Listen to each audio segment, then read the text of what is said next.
Sky Media Go Plus-ын хэрэглэгчид дуртай хуудас кино эхлүүлжсээс кино түрээсэж үзэх болон багц идэвхжүүлээд 21 хоног тутам тодорхой гайхалтай бэлгүүд эзэн болоорой. Нора төвийн бүтэн биеийн онцлогооны эрхийн бичиг, PlayStation 5, тэ Монгол CS2 багийн өмсгөл гэх мэт олон бэлэг байгаа. Холливуудын бүх шинэ кино болон шилдэг зурлуудыг үзээд бэлэгтэй болвол гоё биш гэж үү? Sky Media Go Plus ашигладаг байсан ч шинэ хэрэглэгч болоод урамшуулд оролцох боломжтой байна шүү. Өнгөрсөн рүү аялах боломжоор бол та аялах уу? Мэдээж боломж олддог юм бол аялах байсан байгаа л да. Бидний өвгдөд Сертний Грек, Египт гэдэл бидний мэдхгүй цаг үед ч юм уу бүр хүндрэлтэн үүсээчгүй байх үед юу болж исэн бол гэж бодохоор үнэхээр сонирхолтой. Гэхдээ кино урлагийн ачаар түүх болон зөвлөлт бүтээлүүдийг үзээд бид чинь бараг л өнгөрсөн ирээдүйтэй аялаад байдаг юм шиг хаяа санагддаг. Өнөөдөр бид 1900-аад оны Хятад болон Солонгосын түүхээр аялахаар Харбин гих 2022 онд бүтээгдсэн түүхэн триллер киног ярьж өгөхөөр бэлтгэлээ. За тэгээд хүндрэлтний түүх ямар агуу хэлээ дээ. Хичнээн гайхамшигтай хүн дэлхий дээр мэдсэнийг тоолж баршгүй. Заримдаа түүхэн кино үзэх ч үнэхээр сайхан байдаг шүү. Ярьж өгч байгаа киноны талаар зарим баримтыг дүрдэх юм бол Хятад, Латв, Монгол орнуудад зураг авалтаа хийсэн. Говьд болсон үйл явдал болон мөсөн дээрх зураг авалтуудыг Монгол улсын нутаг дэвсгэр дээр хийсэн байна. Энэхүү дүрсүүд дээр маш их visual effect ашигласан болов уу гэж найруулагчаас нь асуухад Монгол зураг авалтаа хийсэн эсгүүдэд нэмэлт эффект бараг ашиглаагүй. Байгалийн гоо цэцлэн боддоор харуулсан гих тайлбарыг өгсөн байна лээ. Мөн найруулагчийн хувьд хасаг 40 эмийн хүүтэнд хэдхэн секундын мөсөн голын дүрс бүхий зураг авалтыг хийх гэж хэдэн цаг хүлээж дрон хөлдөж гацаад хизээ дуусгаа мэдгүй төсөөлөхөж бэрх хүнд нөхцөл байдал ажиллах нь маш их шанс шаардсан тухай дурдсан байлаа.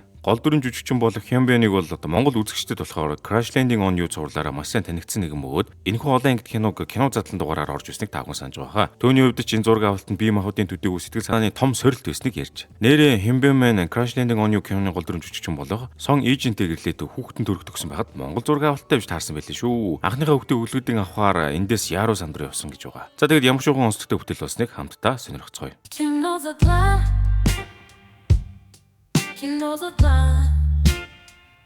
Киноны үйл явдал маань 1905-аас 1910 онуудын хооронд болж өнгөрнө. Япон Солонгосыг 1905 онд засаг захиргааныхаа халиа бүс нутаг хэмээн зарлаж 1910 оноос бүрэн иргэшээлд оруулсан юм байна лээ. За тэгээд кино маань жинхэнэ үйл явдал мөсөн дээр ганцаараа алхаж эрэгтэй зураглалаар эхэлнэ. Түүнийг Анжун Ген гэдэг.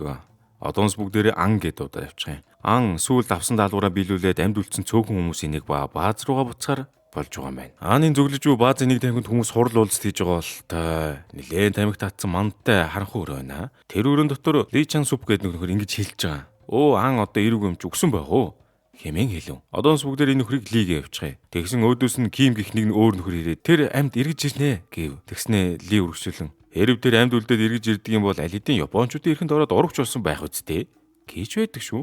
За тэгээд дайны цөөн цагт бие биедээ итгэж явах хэцүү байсан байх л да. Чөтгөрийг дурсахаар гэдэг шиг ан маань нөгөө яриа болж исэн тамхи руу яваад орлоо. Үгсэн гэж бодож байсан хүн ороод ирэхээр нь шоконд орох гэж байна. За тэгээд олон хүнээс 2 хүн босоод л чамайг амьд эргэж ирэхийг мэдж байсан юм аа гэж хэлцгээв. Гэхдээ тэгээд амьд ирнэ гэж хүлээх хүн байсан юм байна л да. Ам маань ч одоо тэдэнтэй нэгдээ ширээн цувлаа. Тэгсэн сандал дээрээ суугаас өмнө нөгөө Лиго хэлж байна. Би чамаа хизээч уушлахгүй гэж юмгээд бөө юм болно. Тэгээ үүнийг сонсон ан хариулахдаа би чамаас уушлахгүй гэж ирээгүй. Хийх ажил их байгаа учраас л ирсэн юм. Гэхэн тэрэ. Тэгээд хүн зүгээр ажиллаа амжуулаад бөөн эрсдлээс амьд гараад ирж байхад нь бас л дараамаа болж байгаа юм. Үзэгдэл маань 40 хоногийн өмнөх хугацаа руу шийдлээ. Ааныг маань тэрч авч явахтаад исэн түрүүний 2 нөхөр нь тандалт хийж бололтой. Цасан дунд нэг нь цэргийн салааг нууцаар ажиглах. За тэгээд ажиглалтаа дуусгаад өөрийн талынхан дээр ирээд ярьж байгаа юм. Бид баларчээ. Тэнд чинь баг биднээс 70 гаруйгаар их хүн байна. Дээрээс нь биднээс хамаагүй сайн тонголтой байна штэ гэлээ. Тэрийг сонсч юусан ахлах нь доо хамаагүй.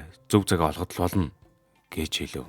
Тэгэхээр стратегийн хувьд Аан маань өөр газарт очиж байгаа. Анхаарлыг нь сатааруулж гал нээх юм байна л да. Харин анхаарал нь сарнисны дараагаар нийтээрээ дайрах юм байна. Хэдий тооны хувьд нэлээд зөрүүтэй ч гэсэн тактик ашиглан дайран орох гэж байгаа юм бахаа. За тэгээд ер нь нэр хүн зөрөгтэй бол чон цацагалдна гэдэг шүү дээ. Төдөөдлгөө цус урсгасан тулаан шөрнө лөө. Бүр харахад ч нүд талтэрмаар. Дигнийхээ толгойг мах янталж байгаа юм шиг тастаад яйчихлаа. Ер нь тэгээд манай хэд гартаа таарсан юмараа л үзэлцэж байна дөө. Өмнө нь Рик болон Морти цувралыг үзэж байхдаа ариун ус судалдаж авсан хүмүүс дэлгэд энэ кинонд ч гэсэн ариун ус хэрэг болохоор юм байна лээ. Хаасайгуу цус нүж уулаанаар бодогдсон хүмүүс. Эцэст нь энэхүү цус тулаан өндөрлөж энэ удаад манай Ааны талынхан ялт байгуулж. Дараагийн үйл явдлаар Аан маань хэдэн Япон гаруудыг урдаа суулгачихсан ярьж байна. Тэгээ ингэж асууж байгаа. Чи хэн юм бэ? Гэхэд нөгөөх нь өөрийгөө. Би Японы хаант улсын армийн майор Тацуё Мори. Би дайчин хүний хуваар өөртөө оногдсон даалгаврыг гүйцэтгсэн. Над харамсах юм алга. Би нэр төртөөр хүмээр байна гэж хэлж байна. За тэгээд хизээд харакари хийхэд бэлэн явж байдаг юм биш үү дээ. Ер нь ийм хүмүүс чинь. Тэрийг сонссон олзлогч талын цэрэг ёстой дэлбэрэх гэж байгаа юм чинь. Өчнөө гимгэн хүмүүсийг хэдэн зугаар нь хороочхоод юм ярихад нь хэн дуртай ах вэ? Уурсан цэрэг маань Япон майорыг алан талд нь олоо явчлаа. Тэгэхэд хүний дээд Аан маань түүнийг хараад энэ ч гэсэн айл гэрийн аав хүн хэдийгээр дайсны цэрэг байлаа ч гэсэн утга учиргүй халаад байж болохгүй гэж хэлв. Тэгтэл киноны ихэнд Аанд үл итгэд байсан Ли шууд буу бариад дайрлаа. Тэрээр ингэж хэлж байгаа. Хэрвээ 40 сая японочдыг алаад манай эх орон чөлөөлөгдөнө гэвэл над ямар ч эргэлзэх юм алга гэдэл. Ер нь дайн гэдэг чинь ямар ч хүнийг ийм болгочдөг юм шүү дээ. Аан маань сургаал номлолоо үргэлжлүүлсээр л хэлж байгаа юм. Хэрвээ бид 40 сая хүнийг алах гэж оролдвол өөрөөсөө бас үхэн шүү дээ. Гэсээр арай гэж өнөөхий чинь номхрууллаа. За тэгээд байдал буруугаар эргүүл аан маань хар толгоогоор даахаар болоод нөгөө Японы майор Тацуяг тавиад юу болчихж байгаа. Солонгос салынхан 2 хэсэгт хуваагдсан буцаар болжээ. За тэгсэн нөгөө ааны маань амьд үлдээсэн майор ч хүний ач мэддүү дурак юм уу та. Хуваагдаж явсан нөгөө хэсгийн бүх хүнийг үгүй хийсэн дүр зураг угтхан дээрээ. Өөрийг нь сулсан хүнээс болоод хамтрагчд нь хүчээр нөгөө ааны сэтгэл санаа нь бас балгас болж байна. Өөрийгөө асар ихээр буруутган юун буцаж харих мандтай ямар ч итгэл найдваргүй болгон тэр. Тийхүү нөхөр аан нэлээд тунгаан бодож өөрийнх нь буруу шийдвэрээс болж үргэцсэн андуудынхаа өмнөөс тэмцэхэр шийдэж Японы ерөнхий сайд Ито Хиробумигийн амийг хорохоор төлөвлөв. За тэгэхэд энэ Ито Хиробуму гэх ерөнхий сайдыг цаашд Итогийн явчихв. Үзэгсэлтүүд Ито галт тэргээр харьбиныг зорин явж байлаа. Итогийн аялжуу гол зорилго нь харьбинд очиод Оросын сайттай уулзаж Солонгосын талаар хэлцэх юм байна л та. Нэгэнт Итогийн амийг хөнөх агуу зорилго тэгсэн юм чинь аан болон түүний нөхөд Итогийн араас галт тэргээр явна. Гол дүр аан маань мэдээж өөрийн хоёр улаан фанаттайгаа хамт явж байгаа шүү дээ. Нүдний шилтэн болохоор японоор ярьдаг. Ер нь орчуулгын ихэнх ажлыг хийдэг. Түүний бүтэн нэрийг Ким Сон Хэн гэдэг. Харин нөгөө тамхи татж байгаа нөхрийг бол жаахан түргэн ууртай Angry Shoot гэмээр юм уу да нэг тийм нөхөр байгаа. Түүнийг Woo Dok Song гинэ. За тэгэхээр нүдний шилтэгээ Ким, нөгөөдгийг Woo-г явуучих. За тэгэхээр манай гурав нэгдүгээр зэрэгээр явж байгаа хэрнээ нэгдүгээр зэргийн хүн шиг хувцлаагүй бас солонгосоор ярьж байгаа нь сонсогдчихноо. Жаахан ноотаа болоод явчихсан болохоор яа зүгээр ах уу манай гурвыг цэргийнхэн ирж шалгаалаа. За маань хоёр туслагч японоор гарч гарнаа. Ингээд аанаас бусд нь японоор бүр усцаас юм байл л шүү дээ. Аан маань тэгээд хариулж чадахгүй баригдхан тэрэ. Тэрүүгээр нэг зодоо нүндэн нанчилдаан болж гарлаа. Юу л болдго юм бол. Хойх дээр аан маань бас ч гэж тэндээс амьд гараад Владивостокт хамсаатангуудтаа уулзах гээд ирчээ. За тэгээд юу энэ да хомис гээд л ороо явлаа. Энэ удаа манай аанд үгсэн читэгдэггүй ливга тус ажиллагааг ахлан ажиллахаар болжээ. Уг нь аан ахлах хэрэгтэй байсан ч энэ бүхний дараагаар юу гээл түүнээр ахлуулах уу дээ. Олон толоо ярьсаар байгаад өөрийгөө ахлагчаар тавих нь тодорхой. Хил амаараа чинч барагдахгүй алдартлаа шүү дээ. Тэгснэ аанд тушаал болгож байгаамаа. Тэр нь ганцхан буугаар тэр хүнийг үгүй ингэж боломжгүй баха. Динамит нэмээд ав энэ төр гэдэл. Цаагаар бол одоо амиа орлож чамаагүй даалгавраа гүйцээгээд байгаа юм шүү дээ. За ингээд хамаг төлөвлөгөө хэрэгжихээс хэдхэн 7 хоногийн өмнө Итогоо галт тэргэр зочин явнаа. Итогоо доод албан тушаалтантайгаа попрон суун. Юун солонгосын гарт амиа алдах. Тэд нар чинь зүгээр л толгойн өвчин. Солонгочууд түүхэндээ л ирлэх баатартай байх. Одоо ч үл болдоо. Хэмээн гэж ярьж байгаа сонсогдно. Энэ үеэр алан ядах ажиллагаа явуулах солонгосын багийнхан маань Ито ноёнг дэлбэлэх тэсрэг бөмбөг ярьлгарлаа. Ийм дайн самууны оргил цаг үед тэсэрч дэлбэрэх бодис тийм ч амар болдохгүй те. Тэгээ мэддэг чаддаг хүний эрс суралт гарч күн гэдэг хатагтайг болно. Яг угаасаа хатагтай күнтэй танилуд байсан юм байна л л дээ. Тэгээд түүнээс тусламж гуйхад күн хатагтай хэлж байгаа юм л да. Бүтэн вагон дэлбэлэх хэмжээний тэсрэгүүдс олох угаасаа хэцүү. Та нар маргааш надтай хамт яваа. Манай том ах дээр очие. Тэр одоо морины хулгайн үйл ажиллагаа эрхэлдэг болсон. Энэ тэрийгэ ярьж байна. За тэгээд тэр хүн тэсрэг бодисыг нь олж өгөх болтугай. Эдний ярианаас нь таамаглаж учрыг нь олохгүй тодорхой ярьдаг хүн ер нь овсоо байна л да. Үдэг солигдож Ли Ан хоёр ширээн дээр арх тавьсан сууж байдаг шүү. Ан архинаас гарсан л гэж байх юм. Энэ хоёрын харилцаа 40 жилийн хамт амьдарсан хосуудаас нэх ялгараад байх юмгүй хойно Ли хэлж байгаа юм л да.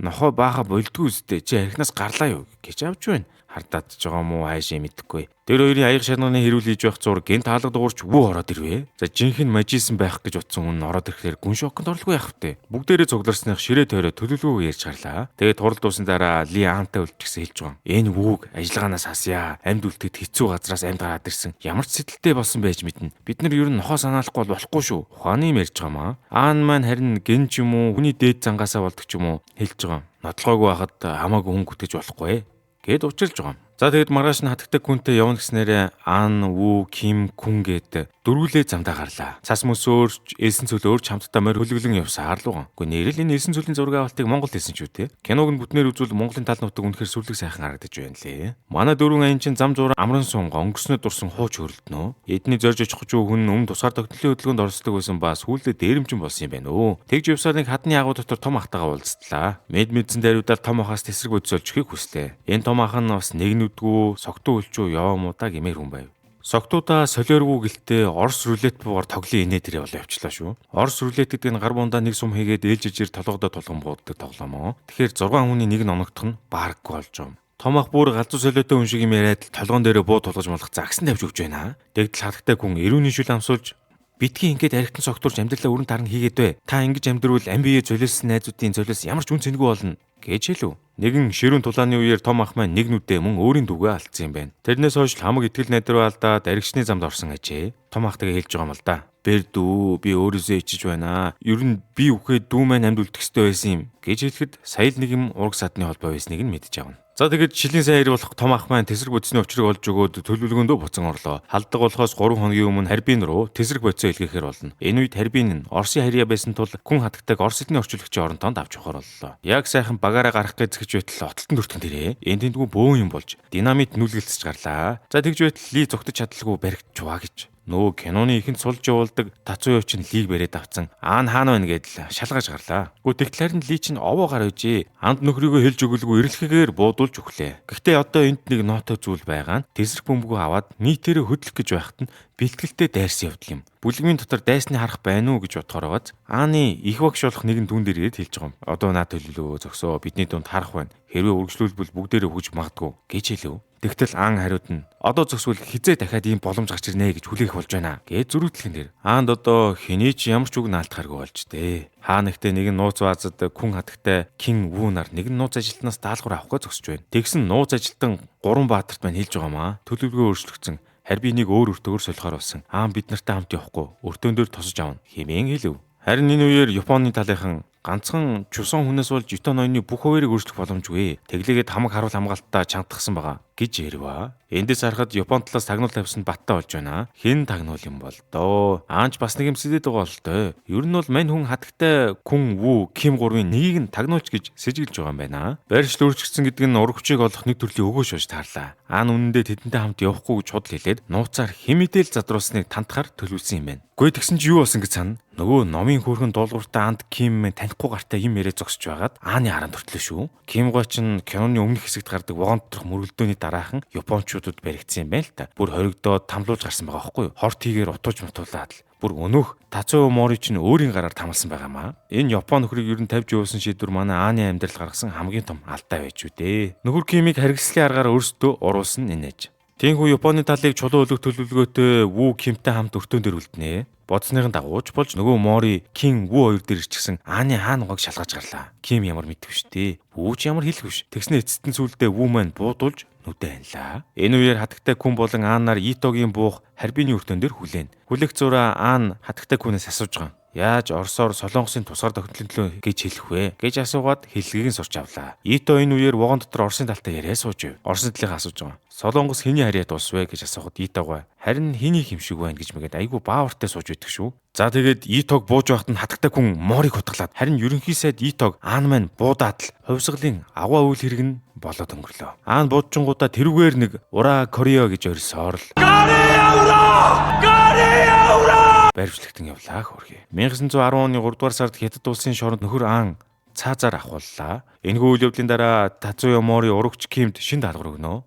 Бас хажуугаар нь хэлж байгаа. Чи миний ачаар суллагдсан шүү. Санаж яваарай. Энэ дээрээгээд хэлээд амтчихна. Гэтэл Ким маань Японы талд ягч бүрэн урваагүй байдаг юм шүү. Ким маш хурдан хөдлөөд Морийг нөгөө ертөнц рүү илгээж орхилоо. Дээрээс нь Вүү маань амд гарсан юм байна. Вүү Ким хатагтай Күн нарын иргэн нэгтснээр кино маань өндөрлөнө. Ингээд энэхүү кинотой адил онц сонирхолтой чанартай кинонуудыг Go Plus-аас хүлээн авч үзээрэй. Ито Хиробумиг хөнөөсний дараагаар Солонгос улс руу чиглэсэн Японы дарлал улам хатуу болсон ч 36 жилийн тэмцлийн дараа Солонгос улс өөрийн тусгаар тогтнолоо олж авсан байдаг юм байна лээ. Ер нь түүхийг судлаад үзвэл их сонирхолтой баримтууд байдаг юм байна лээ. Та нар ч гэсэн хүсвэл сонирхорой. За ингээд та бүхэн маань subscribe дараарай. Сэтгэлээ өчээрэй. Та бүхний бичснийг бид бүхэн уншаа сууж байгаа шүү. Дараагийн имчилгээр нэгэн сонирхолтой кино орно. Түр хүлээж байгаарай. Та YouTube сувгаа нээхээс эхлээд алгоритмыг зөв ашиглаж чанартай контент бүтээгээд ашиг орлоготой болтлоо хөгжүүлж бүхий л аргыг нийт ороод сурмаар байна уу? Тэгвэл анхаарлаа нааш хандуулаарай. Контентийг YouTube-оор болох нь зөвхөн олон танигдах эсвэл мөнгө олгох биш ээ. Энэ бол таны дотоод сонирхол хүсэл санааг бодит амжилтанд хүргэх гайхамшигтай арга зам байна. Эдгээр юу агцсан бэхээр контентын найрлага форматыг өөрөө зохиож сурах, алгоритмын учрыг нэгэнгүй ойлгох, тулгарсан бэрхшээл бүтлгүүтлийг даван тулах сэтгэл зүйн ур чадвар, бүр цаашлаад гадаад хэл дээр контент бүтээх, хиймэл оюун ухааныг бүтээлчээр ашиглах зэрэг агуулгууд багтсан байгаа. Та өөртөө хөрөнгө оруулж YouTube-оор болох аяллаа яг одоо эхлүүлээрэ. Хүн болгоны дотор л контент бүтээх гэсэн нууцхан хүсэл байж л байдаг. Үүнийг хийж үзэж байж л мэднэ. Тэгэхээр одоо эхлэхгүй л хэзээ эхлэх юм бэ? Та сургалтаа Задлан цэгийн вебсайтаар орж хүлээн аваарай.